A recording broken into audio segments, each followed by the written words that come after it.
Dear colleagues, let me to present you lecture 1, the role of ecosystems. Could you please change the slide? Yes, as you can see on the screen, the concept of an ecosystem refers to a set of communities of living organisms that interact as a system with their environment and are extremely sensitive to certain changes in their biodiversity.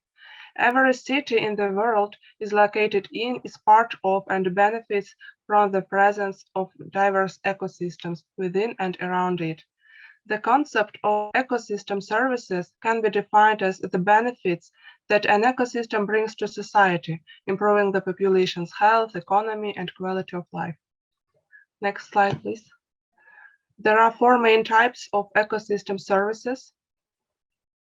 Next slide, please. Yes, provisioning services refers to the raw materials and goods which an ecosystem is able to provide, for example, wood, water, and food. It's important to integrate water and food sovereignty to resilient strategies. Regulating services are important to mitigate risks. For instance, rivers help mitigate flooding, forests help reduce soil erosion, etc.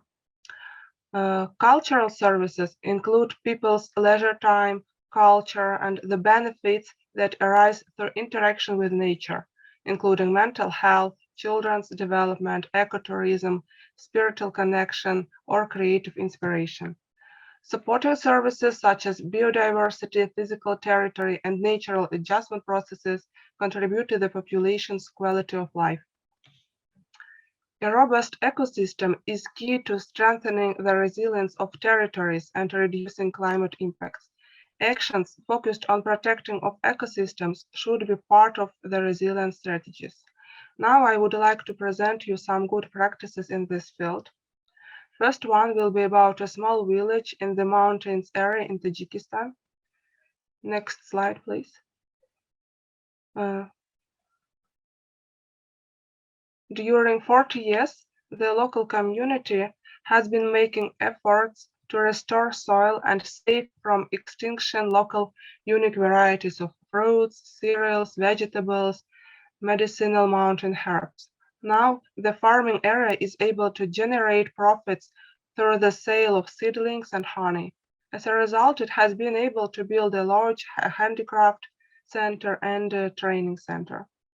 So the resilience building strategy was focused on enhancing local agriculture with traditional varieties, restoring eroded high mountain soils, strengthening training and capacity building, and integrating of biocultural diversity, local history, and spiritual traditions into the strategy.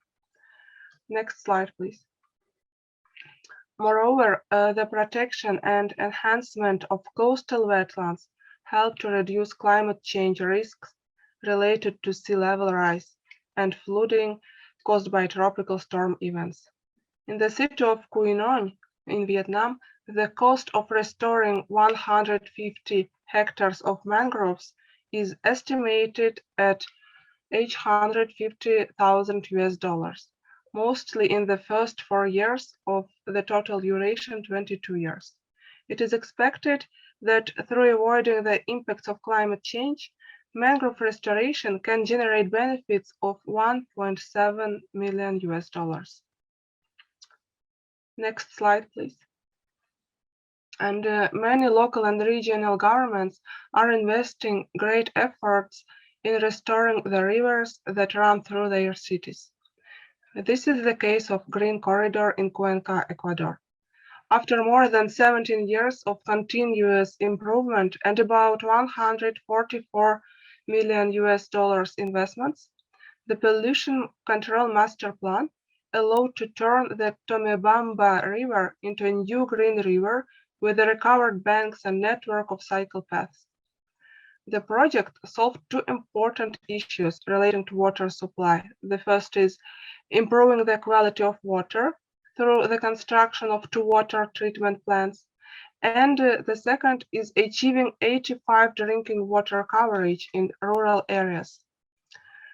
The project used participatory budget and its amount is about $5 million per year, what allows to expand it to rural communities living in the periphery. The feedback process made the project stronger over time and fostered water governance as a key priority carried in and by the communities. Thank you for attention.